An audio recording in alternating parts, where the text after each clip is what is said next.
Hello বন্ধুরা, আপনাদের সকলকে স্বাগত এনসি স্পোর্টসের আজকের ভিডিওতে। তো বন্ধুরা, লাস্ট 3 তারিখ ডার্বি ছিল, সেখানে কিন্তু 2-2 ডার্বিটা ড্র হয়েছে। একটা খুব সুন্দর একটা ভালো ম্যাচ হয়েছিল সেখানে। ইস্টবেঙ্গল 2 এবং মোহনবাগান 2। ইস্টবেঙ্গলের গোল করেছিল অজয় ছেত্রী এবং একটা পেনাল্টি থেকে গোল করেছিলেন ক্লেটন সিলভা। এবং প্রথমে আর্মান্দো সাদিকু কিন্তু গোল করেন এবং তারপর কিন্তু দিমিত্রি পেট্রারস গোল করেন মোহনবাগানের হয়ে এবং ম্যাচটা 2-2 ড্র হয়। ম্যাচটা শেষ অবধি উত্তেজনাপূর্ণ একটা ম্যাচ হলো।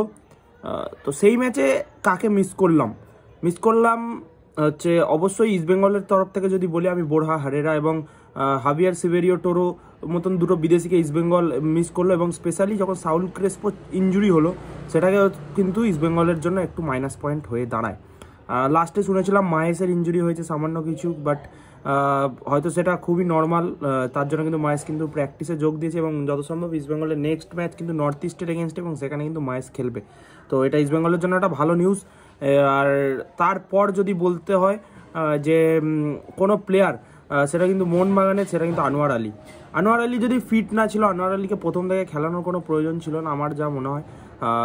আবার একটা ইঞ্জুরির সম্মুখীন, জানি না, এখনও কোনো খবর পাইনি ইঞ্জুরি কতটা গুরুতর আবার কবে ব্যাক করবে। তো আমার মনে হয় যে খুব তাড়াতাড়ি হয়তো ব্যাক করতে পারে, তো খুব মাইনর ইঞ্জুরি, কারণ নিজের পায়ে হেঁটে বেরিয়েছিল।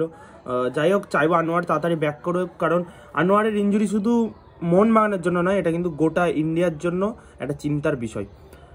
তারপর যদি বলতে হয় যে কোনো প্লেয়ারকে নিয়ে বলতে হয়, সেটা কিন্তু হুগো বুমোস। নো ডাউট মোহনবাগানের মধ্যে সবচেয়ে স্কিলফুল প্লেয়ার, সবচেয়ে ক্লাসি প্লেয়ার, বল কন্ট্রোল অসাধারণ, আইএসএল এ প্রুভেন প্লেয়ার, বলতে গেলে আইএসএল এর লেজেন্ড বলা যেতে পারে। সেরকম একটা প্লেয়ারকে মোহনবাগান মিস করলো ডার্বিতে। কেন?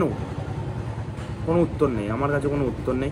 দেখুন, আমরা সবাই জানি যে শুনে এসছি এতদিন যে হাবাসের সাথে কিন্তু হুগোর সম্পর্ক কিন্তু সেরকম ভালো না। হাবাসের প্ল্যানিংয়ের মধ্যে হয়তো হুগো নেই।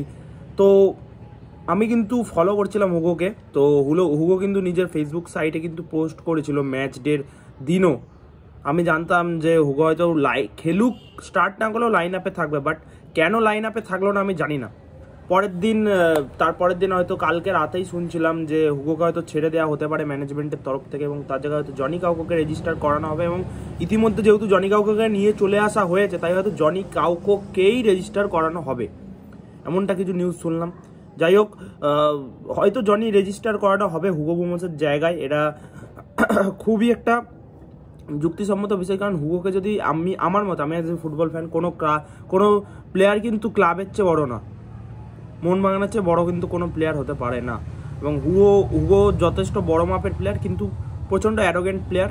আমি অনেকের মুখ থেকেই শুনেছি ম্যানেজমেন্টের, তারা কিন্তু বলে যে হুগো মাঝে মাঝে এমন কিছু কাজ করে যার জন্য কিন্তু টিমের পরিবেশ ভারসাম্য নষ্ট হয়। ঠিক আছে, টিমের না ভারসাম্য নষ্ট হয়। একটা টিমম্যান নয়, প্রপার টিমম্যান নয় হুগো। তো তার জায়গায় যদি জনি কাউকো আসে, আমি অবাক হব না। বাট সবচেয়ে বড় কনসার্নের বিষয়টা কি হয়ে গেছে জানেন? এই ডার্বি ম্যাচে ব্রেন্ডন হ্যামিলের চোটটা কতটা গুরুতর। এবার ব্রেন্ডন হ্যামিলের চোটের ওপর পুরো বিষয়টা নির্ভর করছে। ব্রেন্ডন হ্যামিলের যদি চোট গুরুত্বপূর্ণ হয়, তাহলে ব্রেন্ডন হ্যামিলকে টিমের বাইরে যেতে হবে এবং তার জন্য কিন্তু জনি কাউকোর জায়গা খুলে যাবে এবং হুগো কিন্তু টিমে থেকে যেতে পারে। আর যদি দুটো রিপ্লেসমেন্টের কথা ভাবা হয় ম্যানেজমেন্টের তরফ থেকে, জানি না আর কবে ভাববে, যদি ভাবা হয়ে থাকে, কারণ আর বেশি ম্যাচ নেই, হয়তো আর 11টা ম্যাচ আছে আইএসএলে, তার জন্য কিন্তু কোনো প্লেয়ারকে সাইন করানো হতে পারে, সিডিএম বা ডিফেন্সের কোনো প্লেয়ার হতে পারে। সেটা এখন পুরোটাই ম্যানেজমেন্টের উপর নির্ভর করছে। বাট আনোয়ার আলী যত তাড়াতাড়ি সম্ভব ব্যাক করুক। নেক্সট ম্যাচে সাসপেন্ড আছে আর্মান্দো সাদিকুর, দীপক টাংরি এবং আরও দুজনের সার্ভিস তো মোহনবাগান পাবে না, ব্রেন্ডন হ্যামিল এবং আনোয়ার আলী। তো 4 জন প্লেয়ার আবারও মিস করবে।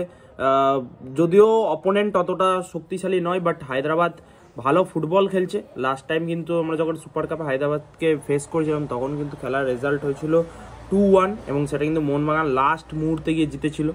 তো যথেষ্ট একটা টাফ ফাইট হবে, এতটুকুই মনে হয় জোয়ারদিতে খেলা। তো বন্ধুরা, ভিডিওটা যদি তোমাদের ভালো লেগে থাকে, অবশ্যই চ্যানেলটা সাবস্ক্রাইব করে দিও, পাশে থাকা বেল আইকনটি প্রেস করে দিও। ধন্যবাদ।